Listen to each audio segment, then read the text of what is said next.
जगद्गुरु नरेंद्राचार्य महाराज की जय। सद्गुरु काळसिद्धेश्वर महाराज की जय। संत शिरोमणी गजानन महाराज की जय।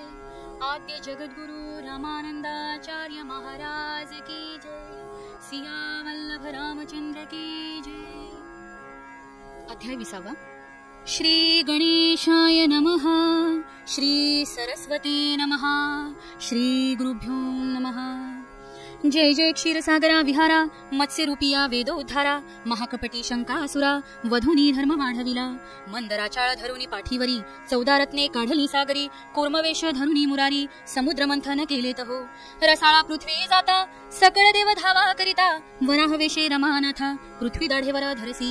स्तंभ भेदुनी एकसरा विदारुन टाकसी महासुरा। प्रल्हाद रक्षक सर्वेश्वरा नरसिंह रूप धरुनी।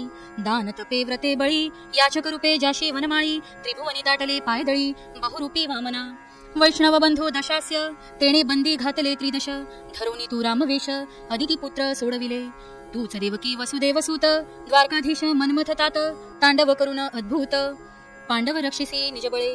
तुची तू सर्वेशा भीमातिरी दोन्ही कर ठेवून कटांवरी। प्रत्यक्ष नांदसी पंढरी ब्रह्मानंदा जगद्गुरु। ऐसे तुझे आहे महिमान आगळे आहे सर्वांहून। म्या पातकासी करावे पावन म्हणी नरेंद्रदास तुझा। ऐशा तुझ्या कृपेला नरेंद्रदास हा भुकेला। लीलामृत या ग्रंथाला करी आता पावन हा। मागे वाचले ब्रह्मांड पुराणी भंडासुर दैत्य फार माजोनी। सर्वांशी तुच्छ लेखुनी फुगला अहंकाराने। त्याच्या लावला अहंकाराला चाप ललिता देवीने हो भला। अखंड गिळोनी त्याला धडले यमसदनी। आता पाहू वायू पुराण पाहूया जनकाचे आख्यान। गुरु ज्ञानाविना अधुरा होता तो। राजा मिथिला नगरीचा दानशूर होता असाचा। दान धर्म यागाने साचा असे समृद्ध। तो करीत असे शंकराची भक्ती खासे। प्रसन्न होऊन त्याचे दिले एक धनुष्य। नाव त्या धनुष्याचे नीललोहित त्याचे। शंकराच्या प्रसादाचे ते होते धनुष्य। एकदा भगवान परशुराम कोणते तरी घेऊन काम गेले जनक राजाचे धाम त्यासी भेटावया। जनक राजाने केले भार्गवरामाचे आदरातिथ्य भले। उच्चासनावर बसवून पुजले भार्गवरामा।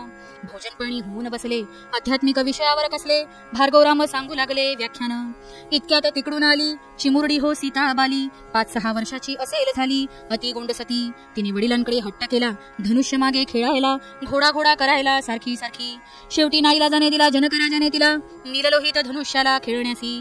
नीललोहित धनुष्य जड होते परंतु ती पकडे एका हाते। ओढत ओढत घेऊन जाते अंगणात। ते पाहून आश्चर्य वाटले जनक राजाशी भले। काय हा चमत्कार बोले राजा भार्गवरामासी। मला जे महादेवाने दिले धनुष्य प्रसादाले अवजड असून भले। तिने उचलले लिलया फक्त उचललेच नाही त्यावर बसवून पाही। घोडा घोडा करून जाई पुढे पुढे। भार्गवरामाने ओळखले अंतर्ज्ञानाने ते सगळे। चिमुरडी सामान्य नसे बळे असामान्य आहे ती। प्रत्यक्ष ती आदिशक्ती हे जनकासी माहित नसती। आली आहे ती उद्धार त्याचा करण्यासी। पद्माक्ष नावाच्या राजानं लक्ष्मी आणि नारायण प्रसन्न करून वरदान मागितले होते। त्या दोघांच्या आशीर्वादानं पद्माक्षाच्या पोटी कन्यारत्न लक्ष्मी मातेने घेतला जन्म कन्या म्हणून। ही कन्या उपवर झाली अति सुंदर दिसू लागली। अनेक राजपुत्रांना पाहिजे झाली पत्नी म्हणून। पद्माक्ष म्हणाला ज्याचे शरीर नीलवर्णीय असेल बरं त्यासही कन्या देणार माझी हो। सर्व राजपुत्रांनी हल्ला केला पद्माक्षास ठार मारला। मागे तिच्या रावण लागला म्हणून झाली गुप्तती। रावणाने भरपूर शोधली परी नाही ती सापडली। जेथे गुप्त झाली तेथे सापडली 5 रत्ने। रावण ती घेऊन आला एका पेटीत भरून भला। मंदोदरीस नेऊन दिला तो रत्नांचा पेटारा। मंदोदरीने उघडून पाहिले तो तिला आश्चर्य झाले। 5 वर्षाच्या मुलीस पाहिले पेटाऱ्यात तिने। ती भयंकर घाबरली नोकरांना बोलावून सांगू लागली ही पेटी पूर्ण टाका भली आपुल्या राज्याच्या बाहेरी। नोकरांनी तैसेच केले मिथिला नगरीत आणून पुरले। मंदोदरीचे काम झाले पेटी गेली दुसऱ्या राज्यात। एकदा एक शेतकरी आपल्या शेतात नांगरट करी त्यासी मिळाली ती बरी पेटी हो। शेतकरी होता प्रामाणिक जमिनी आतील वस्तू प्रत्येक। राजा असतो तिचा मालक म्हणून आणून दिले जनकासी। जनकाला पेटी मिळाली त्याने ती उघडून पाहिली। आतमध्ये ही मिळाली मुलगी त्याला। हे भार्गवरामाने सर्व जाणून केले जनकाचं मार्गदर्शन। होई जेव्हा ही तरुण तेव्हा मांडावे स्वयंवर। राजा जो कोणी लावे धनुष्यास बाणी त्याने न्यावे जिंकून या जानकीस। असा पण तू कर म्हणजे मिळेल तुला बर। योग्य दामात तो नर भाग्यवान पुरुष। श्रोते असे असतात महान संत आणि ऋषी गण, भविष्यकाळ जाणून देती ते सल्ला. उपासनेचे अंगी बळ त्यात चित्त त्याचे निर्मळ, सल्ला देती प्रेमळ कल्याणाचा हो. ऐसा कोणी ऐकला जो असे वाया गेला, संतांचा घेऊन सल्ला विचारती सदा नामदेव. आजवरी कोणाला संतांनी दगा दिला, युगानुयुगे आहे चालला संत उपदेश. सांगितले भार्गव रामाने जनकाचा स्वयंवर रचणे, जानकीच्या विवाह करणे योग्य समयी. भार्गव राम निघून गेले, जनकाने त्यांचे आभार मानले. पुढे काही दिवस असेच गेले, आले राज्यात नारद. नारदांचे आदरातिथ्य करून जनकराही हात जोडून उभा हो दासा समान नारदा पुढे. नारदाने जनकासी पुसले, तू करतोस यज्ञ भले, आतापर्यंत अनेक केले तू अश्वमेघ. तसेच तुझ्या दारी आलेल्या नाही पाठविले विनमुख याचकाला. थोर तुझ्या दानशूरपणाला तोड कुठे नाही. प्रजेवर तुझे प्रेम भारी, उपाशी नसे कुणी घरोदारी. महिमा तर्क हा न्यारी, तुझा काही कळेना. त्याची स्तुती तोंड भरी करी नारदांची स्वारी, त्याने फुगे राजांतरी मनातुनी. नारद मुनीने भरपूर केली प्रशंसा त्याची भली. श्रेय देईनामुळे जनक परमेश्वरासी, सर्व श्रेय घेई कर्तृत्वाचे. द्वंद्व मनात अहंभावाचे, हे माझ्या दातृत्वाचे असे वाटे जनकासी. त्याचे अहंभावाचे बोलणे नारदासी वाईट वाटले त्याने. नारद गेला तेणे राजाकडूनी. पुढे गेले कैलासाला महादेवाच्या दर्शनाला, परी महादेव नाही भेटला म्हणून चालला होता. इतक्यात समोरून आले गजानन, केले त्यांनी नारदांचं वंदन. यावे यावे मुनिजन बसावे आसनी, उच्चासनी बसवून त्यांना करून त्यांच्या मान सन्मान. क्षेम कुशल विचारताना गोष्ट निघाली जनकाची. नारद म्हणती ऐका सांगतो, मिथिला नगरी एक राजा राहतो. दानधर्म करण्यात प्रसिद्ध तो, अति दानशूर. द्रव्य पाहिजे तेवढे देई, दानास काहीच कमी नाही. कितीही येवत कोणीही याचक त्याच्याकडे.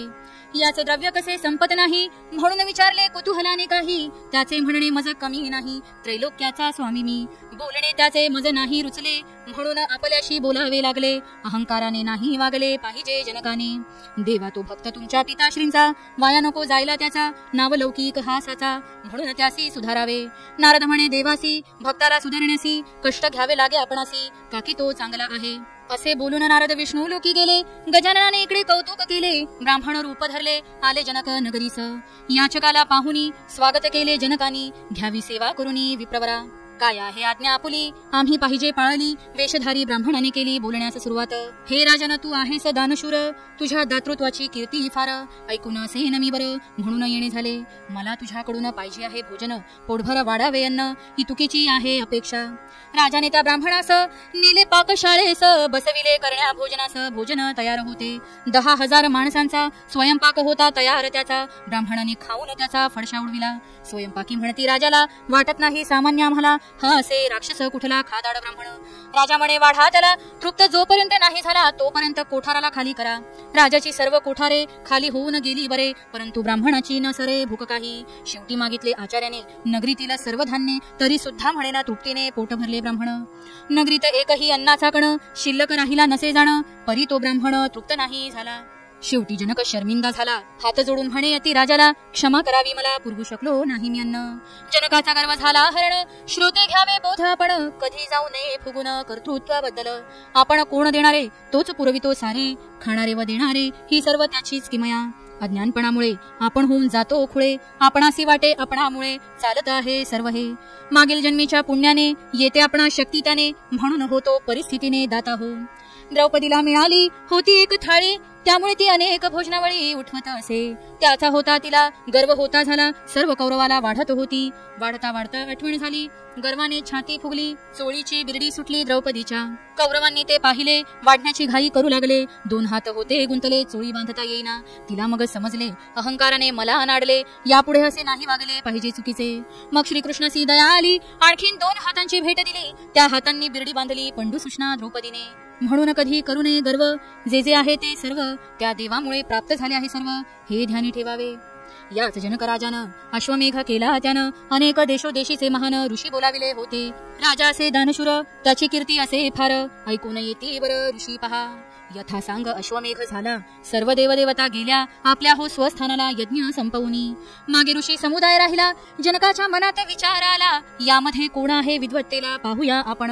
म्हणून म्हणे राजा त्यांना, मुनिवर्य देणार आहे सर्वांना, यज्ञाची हो तुम्हा दक्षिणा योग्य ती. ती आपणास मिळणारच आहे, परंतु यामध्ये जो कोणी आहे सर्वश्रेष्ठ पहा हे त्यांना देणार विशेष दान. 1000 गायी देणार, 1000 भार सोने देणार, अनेक गावे किमती मिळणार, तसेच किमती रत्नही. अट एकच आहे, जो कोणी श्रेष्ठ पाहे विद्वत्ते तो हे घेणार बक्षीस. कारण विद्वान हाच विद्येचा, धनी होणार तिचा. परिचय द्या विद्वत्तेचा, घेऊन जावे हे धन. राजाचे बोलणे ऐकून आपसात सुरू झाले बोलणं, विद्वत्ता दाखविणे सुरू झाले. वादविवादाचे आव्हान एकमेका देती विद्वान, धनराशीची सर्वजण इच्छा धरून हो. प्रत्येकाला वाटे पाहिजे मला, ऐकेनाच कोणी कोणाला, मोहामुळे सोडली लाजेला सर्व विद्वानांनी. शेवटी उभे राहिले याज्ञवल्क, एकाच वेळी बोलावे एक एक. मी सांगतो प्रश्न एक, उत्तर द्यावे आपण. याज्ञवल्काने विचारला प्रश्न, गप्प बसले सर्वजण. उत्तर नाही असे पाहून म्हणे मी घेतो संपत्ती.